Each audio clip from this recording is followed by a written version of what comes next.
السلام علیکم، Urdu T V channel میں خوش آمدید۔ اسلام دین فطرت ہے جو اپنے ماننے والوں کو پاکیزگی و پاک بازی، عفت و پاک دامنی، شرم و حیا اور راست گوئی و راست بازی جیسی اعلیٰ صفات سے مزین دیکھنا چاہتا ہے۔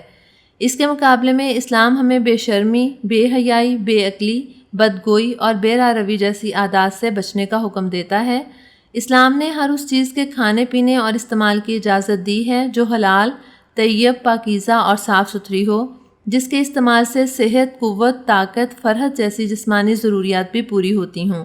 اور کردار و اخلاق جیسے عمدہ خصائل بنتے اور سنورتے ہوں۔ اس کے برعکس ہر اس چیز کے برتنے اور استعمال سے منع کیا ہے جس سے صحت ایمانی اور صحت جسمانی کی خرابی، عقل و شعور جیسی نعمت کا زوال اور تہذیب و اخلاق جیسے اعلیٰ اوصاف کے بگڑنے یا بدلنے کا اندیشہ اور شائبہ تک پایا جاتا ہو۔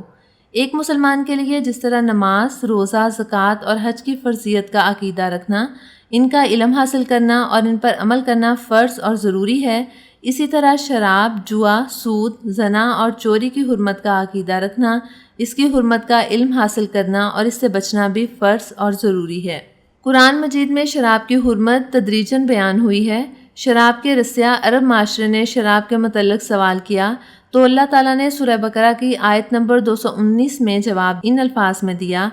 آپ سے شراب اور جوئے کی نسبت سوال کرتے ہیں، فرما دیں ان دونوں میں بڑا گناہ ہے اور لوگوں کے لیے کچھ دنیاوی فائدے بھی ہیں، مگر ان دونوں کا گناہ ان کے نفع سے بڑھ کر ہے۔ شراب کی بابت سوال کے جواب میں اللہ تعالیٰ نے واضح طور پر فرمایا کہ اگرچہ شراب اور جوئے میں بظاہر کچھ فائدہ ہے، لیکن ان کا گناہ اور نقصان ان کے فائدے سے شدید تر ہے۔ ہر آدمی جانتا ہے کہ شراب پینے سے عقل جاتی رہتی ہے اور یہی عقل ہی انسان کو تمام برائیوں سے بچاتی ہے۔ اس آیت کے نزول کے بعد بہت سی محتاط طبیعتوں نے مستقل طور پر شراب نوشی ترک کر دی۔ پھر کسی موقع پر نماز مغرب ہو رہی تھی، امام صاحب نے نشے کی حالت میں سورۃ الکافرون میں لا اعبد ما تعبدون کی جگہ اعبد ما تعبدون پڑھا، جس سے معنی میں بہت زیادہ تبدیلی آ گئی، یعنی شرک سے اظہار برات کی جگہ شرک کا اظہار لازم آیا۔ تو اللہ تعالیٰ نے فوراً سورہ نساء کی آیت نمبر 43 نازل فرمائی: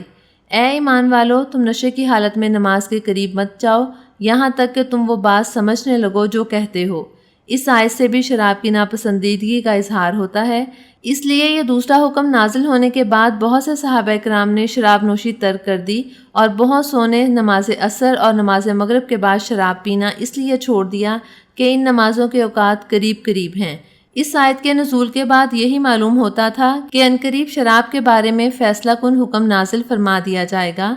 تیسرے مرحلے پر سورۃ مائدہ میں نہایت مؤثر انداز سے شراب کی حرمت بیان کی گئی ہے۔ شراب کی حرمت کے بیان کا انداز ایسا جامع ہے کہ کسی حرام اور ممنوع چیز کی حرمت کا اعلان اتنی جامعیت کے ساتھ نہیں کیا گیا۔ ساتھ ہی ساتھ حرمت کی علت و حکمت دینی و دنیاوی ہر دو پہلو سے بیان فرما دی گئی ہے۔ چنانچہ ارشاد ہے: اے ایمان والو، بے شک شراب اور جوا اور عبادت کے لیے نصب کیے گئے بت اور قسمت معلوم کرنے کے لیے فال کے تیر سب ناپاک شیطانی کام ہیں،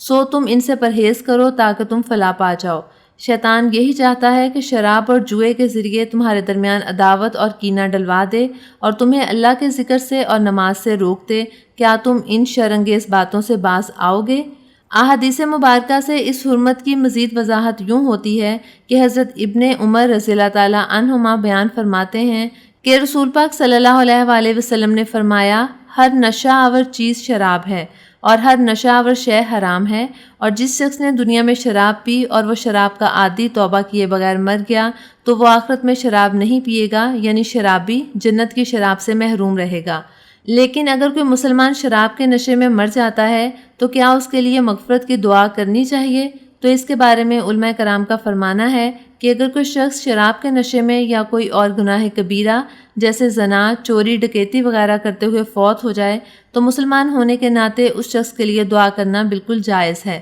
اور کرنی بھی چاہیے۔ کیا پتہ کہ آپ کی دعاؤں سے ہی مرنے والے کے گناہ معاف کر دیے جائیں، لہٰذا ایسے شخص کے لیے دعا کرنا بالکل جائز ہے۔ دعا کی اہمیت کے لیے صرف یہی کافی ہے کہ اللہ تعالیٰ نے سورۃ فاتحہ میں اپنے بندوں کو نہ صرف دعا مانگنے کی تعلیم دی ہے بلکہ دعا مانگنے کا طریقہ بھی بتایا ہے۔ نیز سورہ بقرہ کی آیت نمبر 186 میں اللہ تعالیٰ فرماتے ہیں: اے پیغمبر، جب آپ سے میرے بندے میرے متعلق دریافت کریں تو فرما دیجئے کہ میں قریب ہی ہوں، جب کوئی مجھے پکارتا ہے تو میں پکارنے والے کی پکار سنتا ہوں۔